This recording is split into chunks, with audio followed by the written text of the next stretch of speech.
बिस्मिल्लाहिर्रहमानिर्रहीम। Programme view point के साथ मैं हूं इमरान यकूब खान। नाज़रीन, आज भी मुल्क में सियासी हलचल जो है वो उसी तरह से जारी रही।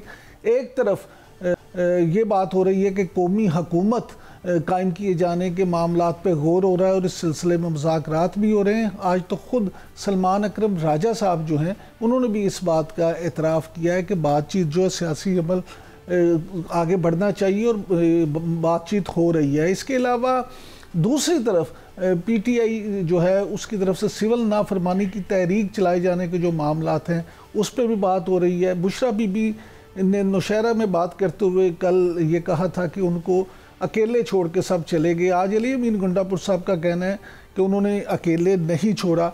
इसके अलावा जस्टिस मंसूर अली शाह साहब ने आज साफ़ियों के सवालात का जवाब देते हुए कहा कि वो भाग कर जाने वाले नहीं हैं, बल्कि आईनी बेंच का भी वो बार बार तज़किरा करते रहे। प्रोग्राम के अगले हिस्से में हम बात करेंगे आलमी हवाले से क्या कुछ होने जा रहा है। शाम में खाना जंगी शिद्दत इख्तियार कर चुकी है और ईरान के हवाले से ये रिपोर्ट है कि वो ईरान जो है अपनी जौहरी ताकत जो है वो काफ़ी हद तक अबूर कर चुका है और उसकी सलाहियतें जो हैं उसके मुताबिक वो एटम बम बनाने की तरफ भी जा सकता है। इस पर भी बात करेंगे। सबसे पहले बात करते हैं सियासत पे, और इस पर बात करने के लिए इस वक्त हमारे साथ मौजूद हैं पाकिस्तान तहरीक इंसाफ के रहनुमा और माहिर कानून अबूज़र सलमान नियाज़ी साहब। Thank you very much Niazi साहब आपके वक्त का। सबसे पहले ये शुरू कर लेते हैं बात कि ये जो सियासी सूरत हाल है, क्या वाकई को मुज़ाकरात हो रहे हैं और कहीं पे ये बात चल रही है कौमी हुकूमत की? देखिए, ये जो कौमी हुकूमत की बात है ये पहले भी इसका जिक्र हुआ, आपने देखा कुछ अर्सा पहले भी। जहां तक पाकिस्तान तहरीक इंसाफ का की बात है या उसका जो बयानिया है या उसमें जो बातचीत है वो इस चीज का उसमें कोई गुंजाइश नहीं है कि हमने इस सेटअप का हिस्सा बन के इन लोगों के साथ मिल के कोई हुकूमती बेंचेस में बैठना है, हमने ट्रेजरी बेंचेस में बैठना है, ऐसी कोई बात नहीं है। क्योंकि खान साहब इस चीज पे एब्सोल्युटली क्लियर है कि जो ये मैंडेट है और जिस मैंडेट थेफ्ट या स्टोलन मैंडेट के नतीजे में ये हुकूमत जिस तरह बनी, हम इस हुकूमत के सेटअप का पार्ट नहीं बन सकते क्योंकि ये हमारा ही चोरी किया हुआ मैंडेट है। जहां तक बातचीत की बात है, बातचीत का तो हमेशा से दरवाजा खुला है, लेकिन उसके कुछ PORs हैं, उसके कुछ पैरामीटर्स हैं, लेकिन उस पैरामीटर्स में ये कोई चीज नहीं है कि हम किसी कौमी हुकूमत का हिस्सा बनेंगे। हम बातचीत जरूर करना चाहते हैं इस चीज पे। अबूज़र साहब, आज सलमान अकरम राजा साहब ने जो बात की है वो पहले सुन लेते हैं, फिर जरा आपसे जानते हैं। सुनाए जी अबूज़र साहब को कि सलमान अकरम राजा साहब ने क्या कहा है। देखिए, तमाम गुफ्तगू हो रही है, तमाम जावियों को देखा जाएगा, कोई चीज भी ऐसी नहीं जिसको हम रद्द करते हैं। हम चाहते हैं कि मुल्क को फलाह की राह पे चलाएं, मुल्क में हंगामा जो है वो ना हो बर्पा, मुल्क में सुकून हो, अमन हो, ये हमारा मतवाए नजर है। उसके लिए जो भी लाए अमल होगा वो हम इंशाअल्लाह अपनाएंगे। सियासी अमल जारी रहता है, सियासी अमल में कोई बात हतमी नहीं होती।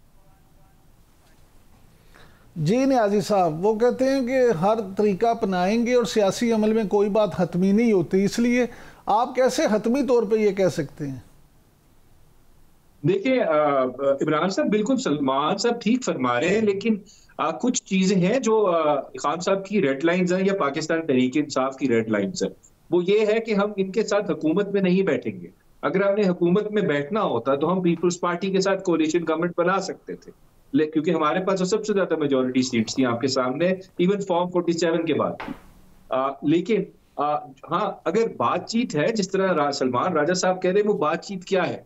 बिल्कुल हम इनसे बातचीत इस इशू पे कर सकते हैं कि जो मुल्क में अफरा तफरी है, जो मुल्क में आईन पामाल हो रहा है, कानून पामाल हो रहा है, चीजों को किस तरह हम नॉर्मलाइज कर रहे हैं, उसके लिए डिस्कशन हो सकती है। बिल्कुल हमने किस तरह अदलिया की जो आज़ादी है उसको किस तरह इंश्योर करना है, जिस तरह अदलिया को काबू कर लिया गया है उसको किस तरह इंश्योर करना है। जो खान साहब के साथ ज्यादती हो रही है, जो उनको हर दूसरे केस में नॉमिनेट कर दिया जाता है, अब उनके 188 केसेस हो चुके हैं, इस सिलसिले को कैसे रोका जाए, हमने अपने बुनियादी हकूक को कैसे बचाना है, उनकी पामाली कैसे रोकनी है, आइन की बात करनी है, कानून की बात करनी है। अगर ये वाली डिस्कशंस हैं तो बिल्कुल हम उसका पार्ट बन सकते हैं, हम उनके साथ बातचीत कर सकते हैं। लेकिन ये बातचीत में कहना कि हम इनके सेटअप का हिस्सा बन जाएं, तो वो तो मेरे ख्याल से ना खान साहब मानेंगे, ना तहरीक इंसाफ के वोटर्स, सपोर्टर्स, लीडर्स, कोई भी नहीं मानेगा कि हम उसी मिनिस्ट्री में, मैं एग्जाम्पल दे रहा हूँ कि मैं या पाकिस्तान तहरीक इंसाफ का कोई लीडर जो है वो ऐसी मिनिस्ट्री का हिस्सा हो जिसमें साथ वाली मिनिस्ट्री में PMLN के कोई शख्स जो हो मिनिस्टर हो। ऐसे किसी सेटअप का हम हिस्सा नहीं बनेंगे, क्योंकि हमारी आइडियोलॉजी, हमारे प्रिंसिपल्स जो है वो बिल्कुल इनसे मुख्तलिफ हैं, और हमारे ये कंपेटिटर्स हैं। हम इनके साथ कोलिशन गवर्नमेंट में नहीं बैठेंगे। या पीपल्स पार्टी न्याजी साहब, PTI की तरफ से भी अब मुज़ाकरात की बात सामने आ रही है, और हुकूमती जो लोग हैं वो भी यही बात करते नजर आते हैं। आपको सुना देते हैं कि राना सनाउल्लाह साहब क्या कहते हैं, फिर इस पे अगली आपसे बात करते हैं। जी सुनाएं जी, राना सनाउल्लाह साहब मुज़ाकरात के हवाले से क्या फरमा रहे हैं? जी सर, हुकूमत तो कह रही है कि वो मुज़ाकरात के लिए तैयार हैं, लेकिन आपने 24 नवंबर को और 26 नवंबर को अपना बहुत नुकसान कर लिया। देखिए, अब हुकूमत चाहती है हम इनसे इन चीज पे मुज़ाकरात अगर करें, मेरे ख्याल से कि दूध की प्राइस क्या सेट करनी है, या हमने दही की प्राइस क्या सेट करनी है, या हमने भिंडियां किस रेट पे बेचनी है, तो इस चीज के लिए तो हम इनके साथ मुज़ाकरात नहीं करेंगे ना। हमने सीरियस इश्यूज पे बात करनी है, हमारे जो सीरियस ग्रीवियंसेस हैं उनको एड्रेस करने की जरूरत है। अब 24-25 को हमने कोई हमाकत नहीं की, लेकिन यहाँ पे हुकूमत तो नाम ही नहीं लेती इस चीज को इन्वेस्टिगेट करने पे। एक शख्स मरे या 100 लोग मरे, इंसानी जान की कीमत जो है उसका कोई रद्द-बदल नहीं होता। वहां पे लोग मरे हैं, लोग शहीद हुए, उसका हिसाब कौन देगा? उसकी तो इन्वेस्टिगेशन करनी है ना। आप हाई पावर जुडिशियल कमीशन बनाए, उसको इन्वेस्टिगेट होने दें। आप चाह भी नहीं रहे, आप तो मान ही नहीं रहे वहां पे लोग जो है शहीद हुए, आप डिनाई कर रहे हैं। आप कह रहे हैं वहां पे मुराद सईद आया हुआ था। इस तरह के मजाक कर रहे हैं आप minister, they are not serious. तो हम इनको किस तरह सीरियस लें? लेकिन देखिए सिविल डिसोबीडियंस की बात, न्याजी साहब उस पर भी बात करते हैं, लेकिन इस पे आप जो बात कर रहे हैं, तो जो ख्वाजा आसिफ साहब हैं वफाकी वजीर दिफा, वो तो कहते हैं कि 9 मई को और 26 नवंबर को बाकायदा बगावतें हुई, और अगर ये दरवाज़ा खोल दिया गया, एहतसाब ना किया गया, तो फिर तो दरवाज़ा खुल जाएगा। सुन लें पहले वो क्या कहते हैं, फिर आपकी राय जानते हैं। सुनाए जी ख्वाजा आसिफ साहब क्या कहते हैं। जी ख्वाजा साहब तो कहते हैं कि ये बगावतों का रास्ता बंद होना चाहिए। देखिए, ख्वाजा आसिफ साहब को तो मेरे ख्याल से, मुझे तो ये भी नहीं पता, वो डिफेंस मिनिस्टर कागजों में है शायद, प्रैक्टिकली तो उनकी बातों से मुझे नहीं लगता। उनके मैं ट्विटर अकाउंट्स देखता हूँ, इस तरह की मजाका खेज किस्म की बातें करते हैं। वो 9 मई हो या वो अभी 24 नवंबर हो, ख्वाजा आसिफ साहब तो देखें पिछले तीनों इलेक्शन हारे अभी तक जितने वो लड़े, और सिर्फ खिदमत करके जीते हैं। तो इस वजह से कानून आइन की बात करें ख्वाजा आसिफ साहब, न्याजी साहब, जिम्मेदारों का तयन तो जरूर होना चाहिए, और जो भी कसूरवार है उसको सजा मिलनी चाहिए, चाहे वो उसका ताल्लुक हुकूमत से हो, सिक्योरिटी इदारों से हो, या फिर PTI के लोगों से हो, जिससे भी हो, जो कसूरवार हैं उनको सजा मिलनी चाहिए। आप अभी सिविल नाफरमानी की बात करने जा रहे थे, तो उस पर अली अमीन गंडापुर साहब तो कहते हैं कि अभी फैसला नहीं हुआ। पहले सुना देते हैं आपको वो क्या कहते हैं, फिर आपकी राय जानते हैं इस पर। सुनाए जी, अली अमीन गंडापुर साहब क्या फरमाते हैं।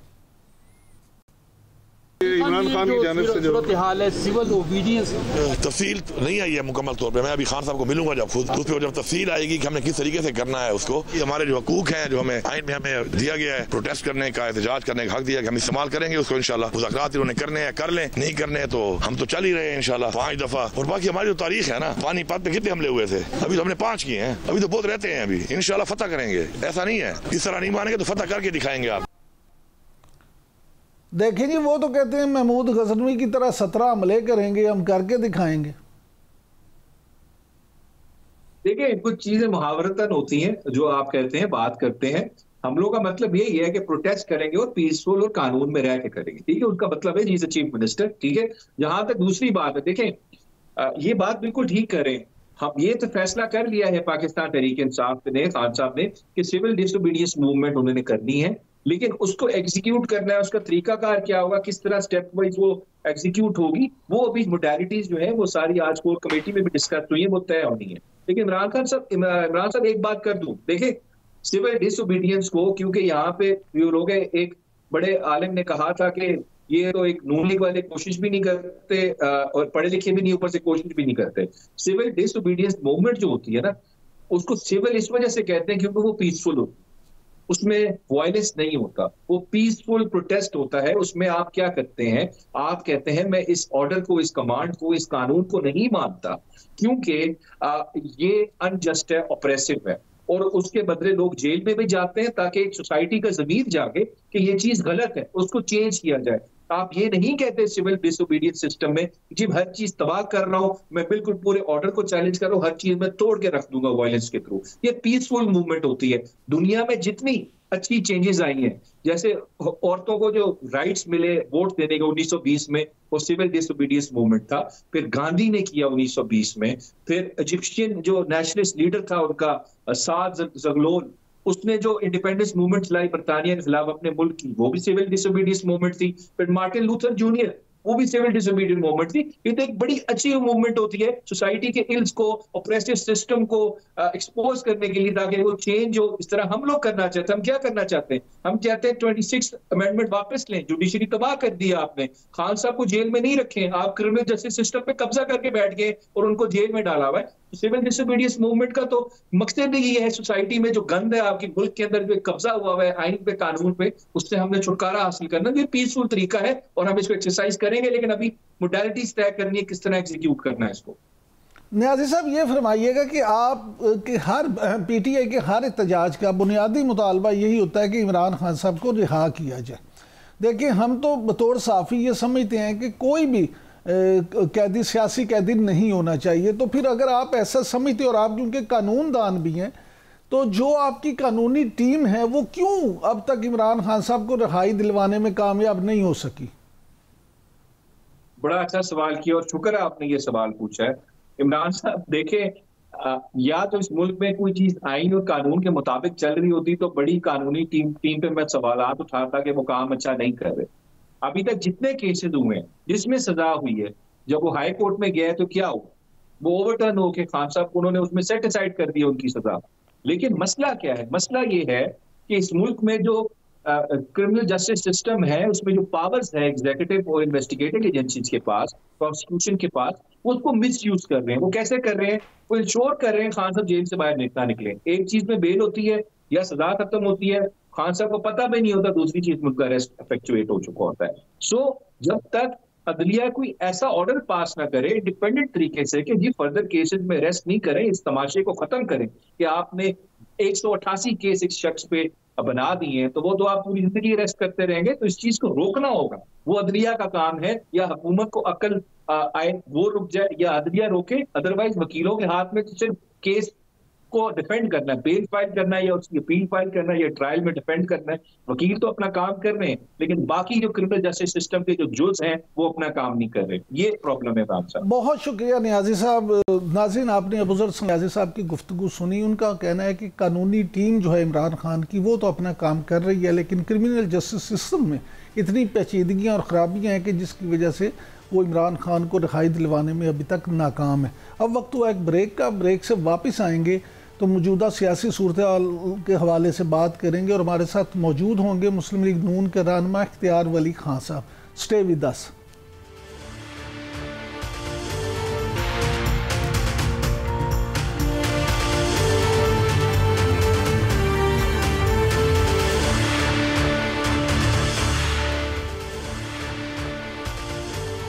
Welcome back. नाज़रीन, कौमी हुकूमत के हवाले से जो चहमगोइयाँ की जा रही हैं, वो क्या वाकई कौमी हुकूमत का क़याम होने जा रहा है या अंदर को खिचड़ी पक रही है, इस हवाले से और फिर पीटीआई के एहतजाज के हवाले से हुकूमत और मुस्लिम लीग नून का मौक़िफ़ जानने के लिए हमारे साथ मौजूद हैं इस वक्त इख्तियार वली खान साहब। थैंक यू वेरी मच इख्तियार वली साहब, आपने टाइम दिया। ये फरमाइएगा सबसे पहले कि ये क्या खिचड़ी पक रही है, ये जो कौमी हुकूमत की एकदम से बात शुरू हो गई है। फवाद चौधरी साहब ने तो बाकायदा मुतालबा कर दिया कि कौमी हुकूमत कायम की जाए और कुछ अरसे के लिए मुश्तरका वज़ीर आज़म लाया जाए। सलमान अकरम राजा साहब भी फरमाते हैं कि कौमी हुकूमत पे बात हो रही है। असल में है क्या? Thank you very much. Imran Yakub भाई, हुकूमत तो कौमी ही है, लेकिन अगर नहीं है तो उसमें पीटीआई नहीं है। और ये ज़रूरी नहीं है कि कोई हुकूमत तभी कौमी हुकूमत बनेगी जब उसमें पीटीआई शामिल हो।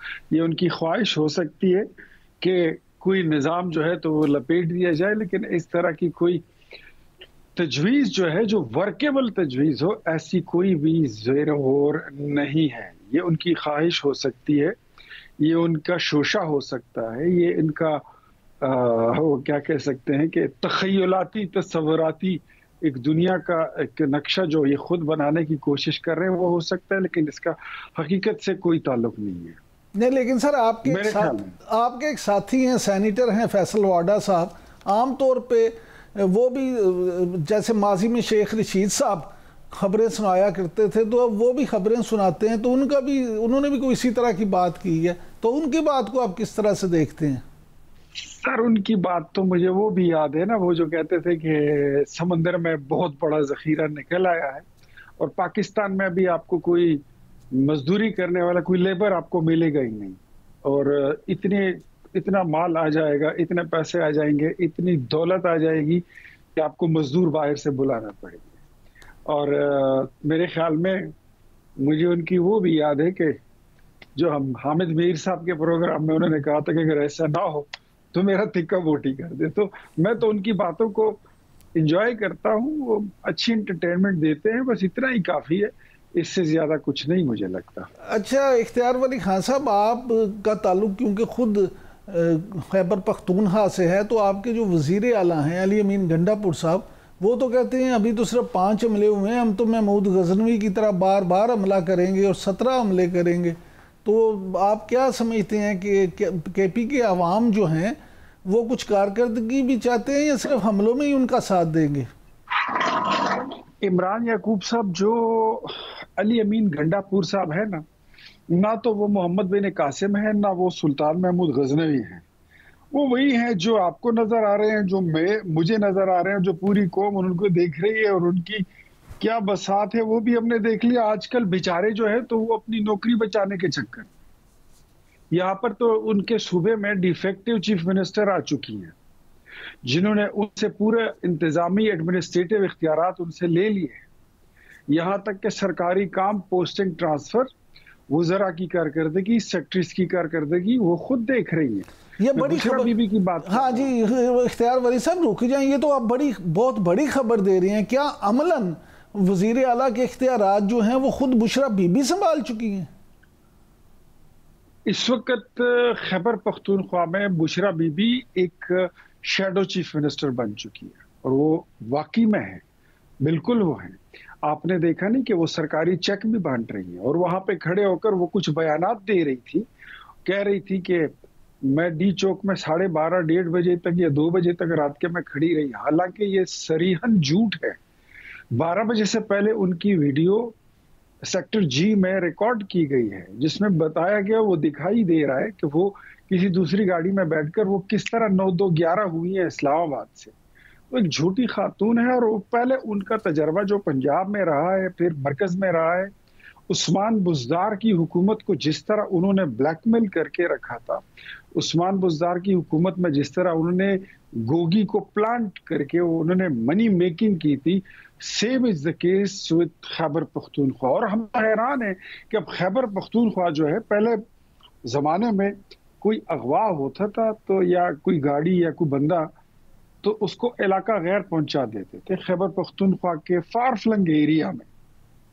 आजकल तो मैं समझता हूं कि कानून को मतलूब बुशरा बीबी खुद वो कानून को मतलूब है, उनके वारंटी गिरफ्तारी निकले जा चुके हैं और वो यहाँ पर खुलेआम फिर रही है, वो सरकारी चेक बांट रही है। तो अली अमीन गंडापुर की हुकूमत जो है उसने पूरे सूबे को इलाका गैर बना दिया है। और जहां तक आप पूछ रहे हैं कि वो सुल्तान महमूद गजनवी की तरह दोबारा हमला करेंगे, मैं कहता हूं ये दोबारा किसी तारीख का ऐलान करें। आज तो 7 तारीख है, आपने भी सोशल मीडिया पे देखा होगा कि आज इन्होंने दोबारा आना था। मैं तो आज देखते ही रह गया कि कोई आएगा, कोई नहीं आया।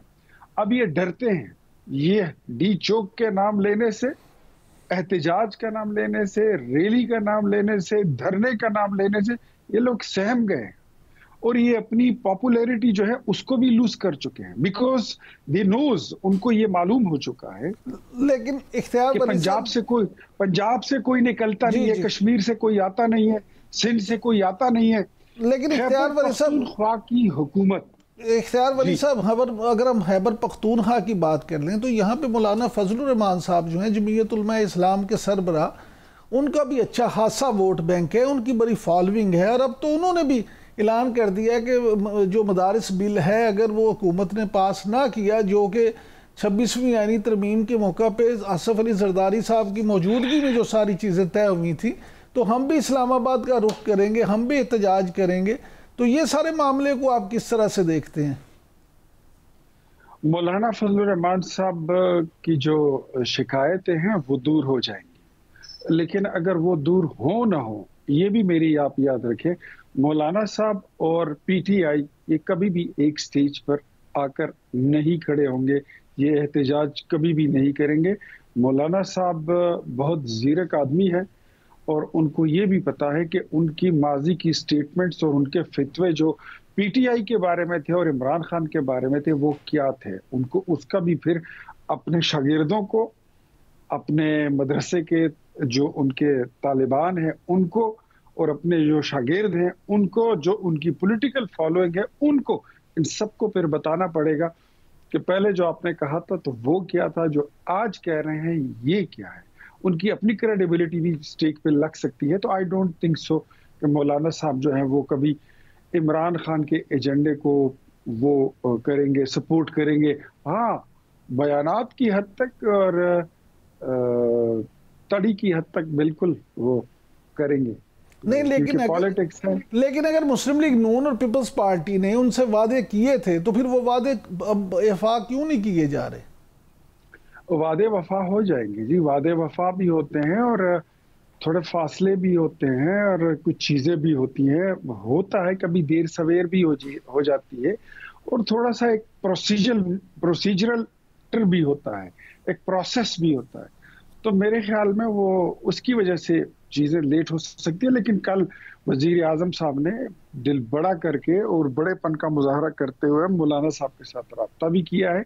आई होप सो इंशाल्लाह वो मसला जो है वो हल हो जाएगा। इख्तियार वली साहब, एनीथिंग हैपेंस। इख्तियार वली साहब ये फरमाइएगा कि जुडिशल कमीशन का कल जो इजलास हुआ उससे पहले जस्टिस मंसूर अली शाह साहब ने ख़त भी लिखे, उस कल भी जो है अपनी तवज्जो दिलाई, जिसको अगरचे चीफ जस्टिस साहब ने रद्द कर दिया। आज एक जगह पे खिताब करते हुए उन्होंने फिर बार बार आईनी बेंच में अपनी मौजूदगी का तज़किरा किया। पहले आपको सुना देते हैं उन्होंने क्या कहा, फिर आपकी राय जानते हैं। सुनाएं जी क्या कहा जस्टिस मंसूर अली शाह साहब ने। 11.3 needs a reinterpretation. Once again, I can't do it. My friend who's from the constitutional bench will, I urge him to do it because मैं तो कर नहीं सकता। I'm sorry I keep coming up with this remark at times, but मैं अब क्या करूँ, मैं वो interpretation of constitution कर नहीं सकता। I can see. जी, उन्होंने ये भी कहा कि मैं भागने वाला नहीं हूँ। जब साफियों ने तवज्जो दिलाई कि ये अफवाहें हैं कि आप रिज़ाइन कर रहे हैं तो उस पर उन्होंने तरदीद भी की। तो ये सारे मामले को आप किस नज़र से देखते हैं? नहीं जी, हमें तो उनके इस्तीफ़ा बिल्कुल नहीं चाहिए। हम समझते हैं वो लायक इंसान है, काबिल इंसान है, उनका एक अच्छा प्रीवियस जो रिकॉर्ड है वो बड़ा डायनेमिक है। तो उनको विद इन जो पैरामीटर है उसके अंदर रहते हुए वो अपना इंसाफ की फराहमी का जो अपना काम है वो जिम्मेदारी वो ऐसा तरीके से निभाएं। हाँ, इतनी शिकायत उनसे नहीं आनी चाहिए कि वो किसी मखसूस जमात को या किसी मखसूस लीडर को गुड टू सी यू वाली जो पॉलिसी है उसकी कंटिन्यूएशन जो है वो मतलब केस और फेस वाली बात ना हो। तो हमें उनसे कोई प्रॉब्लम नहीं है, कोई हमें प्रॉब्लम बिल्कुल नहीं है जस्टिस मंसूर अली साहब से।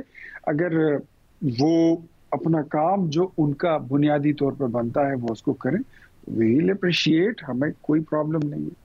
लेकिन तनकीद वहीं पर होती है जब आपके फैसलों से सियासत की बू आती है, जब आपके फैसलों से सियासत में मुदाखलत आती है। ऐसा में आपकी ऑब्जर्वेशंस जो हैं, आपको ये शौक हो कि आपकी टिकर्स चलें टीवी पर, बड़ी लीडिंग चैनल्स पर आपकी खबरें चलें, तो फिर वो सियासत हो जाती है। तो आई थिंक कुछ लोगों ने, कुछ मखसूस किरदारों ने, जिस तरह माजी में उमर अता बंदियाल साहब थे या साकिब निसार साहब थे या एक दो चार जजेस और ऐसे थे कि जिनको ये शौक था कि उनकी खबरें बने, वो सियासत में भी रहें, वो अदलिया में भी रहे और उनकी पोजीशन जो है तो लोग उनको जाने और माने और याद करें और अच्छा, याद करते रहे। हाँ सब आखिर में सिर्फ ये बता दें कि सिविल नाफरमानी की तहरीक के हवाले से पीटीआई जो ऐलान कर रही है, तो आप क्या समझते हैं कि सिविल नाफरमानी की तहरीक वो शुरू कर पाएंगे, और अगर शुरू की तो हुकूमत इससे किस तरह से निपटेगी?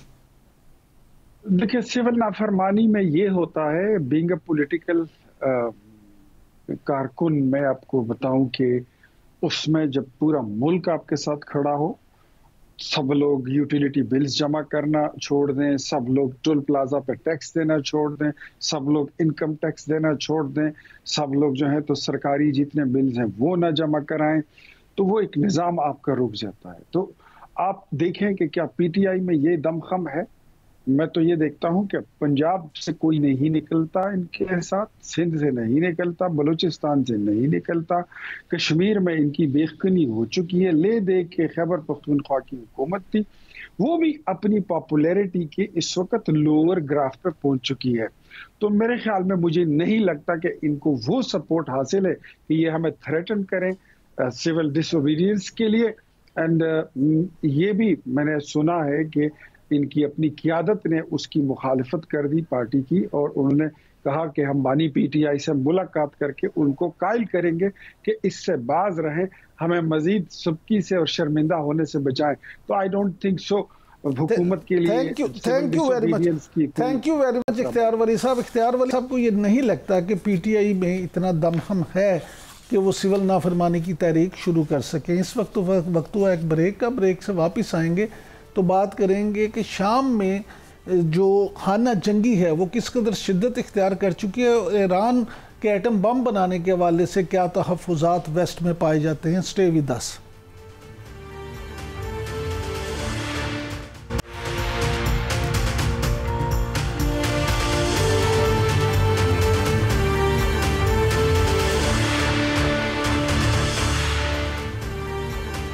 वेलकम बैक नाज़रीन। शाम में खाना जंगी शिद्दत इख्तियार कर चुकी है, और बाज़ तज़ियाकारों का ये मानना है कि शाम में बागी ग्रुपों की पेशकदमी जो है वो ना सिर्फ इसराइल के लिए ख़तरनाक साबित हो सकती है, बल्कि हालिया बगावत जो है उसका मकसद बशारुल असद की हुकूमत को गिराना भी है।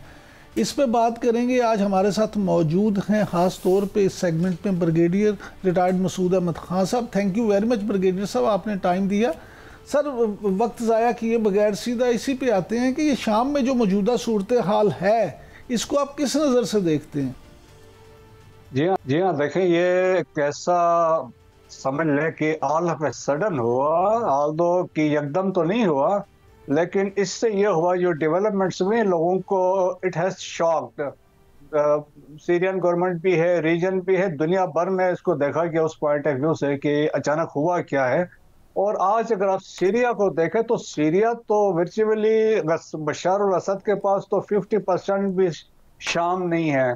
नॉर्थ में टर्की बैठा हुआ है, नॉर्थ ईस्ट में खुद बैठे हुए हैं, साउथ के एक पोर्शन में यूनाइटेड स्टेट के फोर्सेस हैं, और इसके अलावा जो फ्री सीरियन आर्मी है वो भी एक एरिया जो इराकी बॉर्डर के साइड पे ऑपरेट कर रहे हैं और डिफरेंट ग्रुप्स में है। लेकिन जो लेटेस्ट अपीयरेंस हुई है हयात तहरीर शाम जो है, जो है उसने जिस तरीके स्पीड के साथ, कहते हैं लाइटनिंग स्पीड के साथ एडिलिप से ये आए हैं, और इसके बाद जो एलेपो को उन्होंने कैप्चर किया, सेकंड लार्जेस्ट सिटी है, और इसके बाद दो एडवांस कर रहे हैं होम्स की तरफ। सो होम्स जो बहुत इम्पोर्टेंट इसलिए भी बनता है, अगर ये होम्स को कैप्चर कर जाते हैं तो सीरिया दमास्कस का जो राब्ता है मेडिटेरियन सी के साथ वो ख़त्म हो जाएगा, और वहाँ से होम्स से जो दमास्कस कैपिटल है 163 किलोमीटर है, वो 2 घंटे के डिस्टेंस पे है। तो लाइकली फिर ये चांसेस बनते हैं फिर कि एक फॉल हो इसमें बशार असद रजीम के लिए। तो वो इस तरह की एक डेवलपमेंट चारों तरफ से हो रही है, और इसमें इंटरनेशनल पावर्स भी एक्टिवली इन्वॉल्व है, रीजनल पावर्स भी इन्वॉल्व है। सो इसके इम्प्लीकेशन सीरियस हो सकती हैं, क्योंकि अभी ईरान ने भी ओपनली कह दिया है कि हम इसमें सपोर्ट अपनी देंगे। बगदाद में अभी मुलाकात भी है इराकीज की, सीरियंस और ईरानीज ने उन्होंने इस पे सोच विचार किया किस तरीके से। ब्रिगेडियर साहब, दो चीज़ें इसमें बड़ी अहम है। एक तो आपने जैसे अभी खुद जिक्र किया हयात तहरीर शाम का, तो उसको किसकी सपोर्ट हासिल है? हयात तहरीर शाम देखें कि पहले तो इसका अपना एक बैकग्राउंड है, अगर आपको याद हो, ये पहले आईएस का हिस्सा रही, फिर बाद में ये वहां से अलग होके फिर अल नुसैरा इन्होंने एक ग्रुप बनाया, फिर ये अलकायदा के साथ मिल गए और बाद में ये अलग हुआ है। और जो प्रेसिडेंट अभी इसको जो लीडर है इसका, तो उसके बकौल कि जी हम अभी किसी का हिस्सा नहीं है, हम मॉडरेट हैं और हम वेस्ट के साथ भी हैं, यूनाइटेड स्टेट्स को भी अच्छा समझते हैं, हम डेमोक्रेसी की बात करते हैं, हम रेफ्यूजीज को वापस लाना चाहते हैं, लेकिन यकीनन पीछे सपोर्ट या आपको बेहतर समझते हैं वेस्ट की सपोर्ट इसमें शामिल है। लोग इसमें तुर्की को भी एक्यूज करते हैं कि उसका भी इसमें हाथ है, लेकिन ये एक बहुत मजबूत ग्रुप है जिस स्पीड के साथ आ रहे हैं। तो मेरा ख्याल में जो इसी तरह का ये कंटिन्यूटी रही तो चंद दिनों में ये दमास्कस भी पहुंच जाएंगे। अच्छा हाँ साहब, ये फरमाइएगा कि इस सारी सूरत हाल से इसराइल को किस कदर खतरा लाहक हो सकता है? इसराइल को खतरा तो मेरा ख्याल में कम ही होगा। इसराइल की तो कोशिश यही होगी, देखें ना कि चांस तो इसराइल की तरफ से ही मिला। पहले देखें इसराइल ने जो हिजबुल्लाह को डिग्रेड किया, आप समझ लें डाउनग्रेड किया उनकी जो कैपेबिलिटी थी, इसी तरह ईरान को बिजी रखा। सीरिया पे जो अंदर जो हिजबुल्लाह के ग्रुप्स ऑपरेट कर रहे थे, खतीब हिजबुल्लाह और दूसरे थे, उनको टारगेट किया और कंटिन्यूस करते रहे। और वो समझते हैं क्योंकि ये सीरिया असद रजीम जो है बेसिकली रशियन बैक्ड है और ईरानी सपोर्ट कर रहे हैं, तो बाकी जो लोग हैं दूसरे ग्रुप में शामिल हैं, तो वो एक ये मेजर फैक्टर है। तो इसराइल तो चाहेगा कि हुकूमत गिरे। ब्रिगेडियर साहब, आपने अभी ईरान का जिक्र किया, तो ईरान के हवाले से आलमी तवानाई एजेंसी ने दावा किया है कि ईरान एटम बम बनाने के करीब पहुंच गया है। यही नहीं, अमेरिकी इंटेलिजेंस जो है उनका भी ये कहना है कि ईरान जोहरी पाबंदी की हद अबूर कर सकता है। आप इस हवाले से क्या समझते हैं, क्या डेवलपमेंट है? यहाँ देखें कि ये बड़े एक सीरियस एलिगेशन आप समझ ले, अगर कहे इंटरनेशनल एटॉमिक एनर्जी एजेंसी ने कह दिया है कि 60% के ये करीब पहुंच चुके हैं और इनके बकौल जो अंडरस्टैंडिंग थी 7 kg पर मंथ इन्वेस्टमेंट होनी थी, जबकि ये अभी 30 kg प्लस पे ये गए हैं। तो एक तो उन्होंने कहा उन्होंने ब्रीच किया, सीरियस वायलेशन है। और ताहम देखें कि इससे तो ये एक जनरल ये आइडिया होता है कि दे आर क्लोजर 90% के करीब जा चुके हैं, लेकिन to develop a nuclear device उसके लिए बहुत सारे और चीज़ें इसमें इन्वॉल्व होती हैं। लेकिन इससे ये है, देखें अगर आपको याद हो कि 2015 में जो एक एग्रीमेंट हुआ था बिटवीन ओबामा और ईरानियन अथॉरिटीज़ के साथ, और जिसमें उस वक्त कोशिश ये की गई थी कि ईरान को थोड़ा सा ईज किया जाए और वहाँ पे उनको, ताकि वो ये इन्वेस्टमेंट न करे, तो वो 2015 का एग्रीमेंट था। बट जब प्रेसिडेंट ट्रंप आए तो उन्होंने unilaterally he pulled out of this agreement. अब जो देखें कि जो अब काबीना बनी है प्रेसिडेंट ट्रंप की, उसमें जो पीट हेग्सेथ हैं जो सेक्रेटरी ऑफ डिफेंस है, वो बरमला कई दफ़ा कह चुके हैं कि ईरान एक इवल रजीम है। उनका जो सेक्रेटरी ऑफ स्टेट है जो नया बना है, जो मार्को रूबियो, उन्होंने भी थ्रेट किया कि ईरान के बड़े सीरियस, उन्होंने कहा रीजनल थ्रेट उससे है। तो ईरान के लिए बड़े मसाइल इसमें हो सकते हैं, स्पेशली ट्रंप के आने के बाद। अगर आपको ये भी याद हो कि जब इजराइल और ईरान के एस्केलेशन जोरों पे थी, तो उस वक्त प्रेसिडेंट ट्रंप ने, उस वक्त इलेक्शंस नहीं हुए थे, तो उन्होंने कहा था कि इजराइल को न्यूक्लियर साइट्स पे जाकर स्ट्राइक करना चाहिए। तो अब ट्रंप में हॉक्स आ गए हैं उनके कैबिनेट में, तो ईरान के लिए मुश्किलात हो सकती हैं। तो मेरा ख्याल में कि दरमियान बीच का रास्ता वो कोशिश करेंगे, ईरान भी करे, लेकिन ब्रिगेडियर साहब, माहिरीन तो ये भी दावा कर रहे हैं कि ईरान जो है वो 90% की मंजिल तक पहुंचकर 4 एटम बम बना सकता है, उसके पास अब ये कैपेबिलिटी, सलाहियत मौजूद है। देखें, ये अंदाजे लगाए जा रहे हैं, लेकिन अगर आपको याद हो कि जिस तरीके से इजरायली मोसाद की आप समझने पेनिट्रेशन है, आप देखें जो साइबर अटैक्स हुए हैं ईरानियन न्यूक्लियर साइट्स पे, वो इजरायलीज करते रहे हैं। 6 साइंटिस्ट जो थे ईरान के मारे गए, इंक्लूडिंग जो टॉप साइंटिस्ट थे मोहसिन फखरीज़ादा, वो वहाँ पे मारे गए और वो भी इसमें शामिल थे। और जो सेंट्रल फ्यूजेस जो चाहिए होते हैं जो इन्रिचमेंट के लिए, तो बहुत सारे वो डैमेज हुए थे। तो कैपेबिलिटी भी है और इजराइल के और अमेरिकन के पास इंटेलिजेंस भी है। तो मेरे ख्याल में यकीनन कुछ ना कुछ चीज़ ऐसी है कि वो हो सकता है ईरान ने कैपेबिलिटी के नज़दीक पहुंचे हो, लेकिन डेवलप करना मेरे ख्याल में इट इज़ टू अर्ली कि हम कह सके कि लेकिन ब्रिगेडियर साहब कुछ लोगों का ये ख्याल है, वो इस खदशे का इजहार कर रहे हैं कि अमेरिका और इसराइल मिल के ईरान को सबक सिखाने के लिए ये जानबूझ के हाइप क्रिएट कर रहे हैं ताकि उस पर किसी हमले का जवाब पैदा किया जा सके।